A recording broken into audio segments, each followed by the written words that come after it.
ഇടുക്കിയിൽ ഇടതുപക്ഷ ഹർത്താലിനെ ചൊല്ലി മുന്നണികൾ തമ്മിൽ വാക്പോര്. ഹർത്താൽ ദിനത്തിൽ ഗവർണർ പങ്കെടുക്കുന്ന വ്യാപാരി വ്യവസായികളുടെ പരിപാടിക്ക് സംരക്ഷണമൊരുക്കുമെന്ന് ഇടുക്കി MP ഡീൻ കുര്യാക്കോസ് പറഞ്ഞു. എന്നാൽ ഹർത്താൽ സമാധാനപരമായിരിക്കുമെന്നാണ് LDF നേതൃത്വത്തിന്റെ പ്രതികരണം. ഗവർണർ പങ്കെടുക്കുന്ന പരിപാടിക്ക് വ്യാപാരി വ്യവസായി ഏകോപന സമിതി പ്രത്യേകം പോലീസ് സുരക്ഷ ആവശ്യപ്പെട്ടിട്ടുണ്ട്. വ്യാപാരി വ്യവസായി ഏകോപന സമിതിയുടെ ഇൻഷുറൻസ് പദ്ധതി ഉദ്ഘാടനം ചെയ്യുന്നതിനാണ് ഗവർണർ ആരിഫ് മുഹമ്മദ് ഖാൻ തൊടുപുഴയിലെത്തുന്നത്. മുൻ നിശ്ചയിച്ച പരിപാടി ആർക്കെങ്കിലും വേണ്ടി മാറ്റിവെക്കാൻ തയ്യാറല്ല. ബില്ലിൽ ഒപ്പിടാത്ത ഗവർണറുടെ നിലപാടിനെയും വ്യാപാരി സംഘടന ന്യായീകരിച്ചു. ഞങ്ങളെ സംബന്ധിച്ചിടത്തോളം ഭൂമി പതിവ് വിഷയത്തിൽ ഗവർണർ വലിയ തെറ്റു ചെയ്തു എന്ന വിശ്വാസം ഞങ്ങൾക്കില്ല. ഇക്കാര്യത്തിൽ ഒരു ഗവൺമെന്റ് പാസാക്കിയ നിയമം അവിടെ കൊണ്ട് കൊടുത്തതല്ലാതെ യാതൊരു ഫോളോ അപ്പും നടത്തിയിട്ടില്ല എന്ന് പത്രത്തിലൂടെ അദ്ദേഹം തന്നെ പറഞ്ഞിട്ടുണ്ട്. വ്യാപാരി വ്യവസായി ഏകോപന സമിതി സംഘപരിവാർവൽക്കരിക്കപ്പെടുന്നുവെന്ന CPM ജില്ലാ സെക്രട്ടറി CV വർഗീസ്. ഗവർണറുടെ വരവ് ഇടുക്കി ജില്ലയിൽ ഒരു കലാപം ഉണ്ടാക്കുക എന്ന ഗൂഢമായ ലക്ഷ്യത്തോടു കൂടിയാണ്. ഇടുക്കി ജില്ലയിൽ ഹർത്താൽ സമാധാനപരമായിരിക്കും.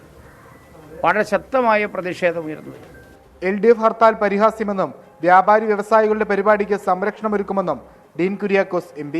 അവരുടെ ആ പരിപാടി അലമ്പാക്കുന്ന തരത്തിലോ അല്ലെങ്കിൽ ഏതെങ്കിലും തരത്തിലുള്ള തടസ്സപ്പെടുത്തുന്ന രീതിയുമായി ഇടതുപക്ഷ നേതാക്കന്മാർ മുൻപോട്ട് പോയാൽ സാധാരണ ജനങ്ങളെ കൂട്ടി പ്രതിരോധിക്കാൻ MP എന്നുള്ള നിലയിൽ ഞാൻ നിൽക്കുകയും ചെയ്യും.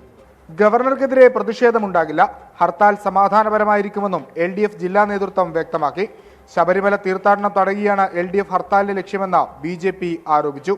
ഹർത്താൽ ദിനത്തിൽ ഗവർണറുടെ തൊടുപുഴയിലേക്കുള്ള വരവ് ഇടുക്കിയിൽ പുതിയ രാഷ്ട്രീയ തർക്കങ്ങൾക്ക് തുടക്കം കുറിച്ചിരിക്കുകയാണ്.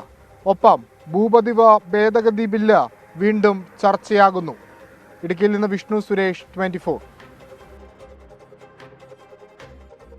ഹർത്താലിനെ ചൊല്ലി മുന്നണികളുടെ വാക്പോര് തുടരുമ്പോൾ ജനങ്ങൾക്കും ചിലത് പറയാനുണ്ട്. അതുകൂടി കേൾക്കാം.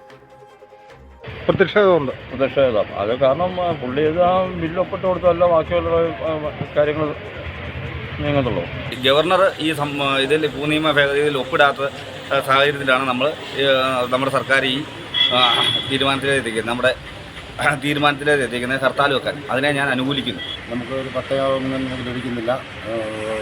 ബിൽഡിങ്ങൊന്നും പണിയാൻ പെർമിറ്റ് കിട്ടുന്നില്ല. കൂലിപ്പണിയാണ്, പണി വളരെ കുറവാണ്. അതുകൊണ്ട് അനുകൂലിക്കുന്നു.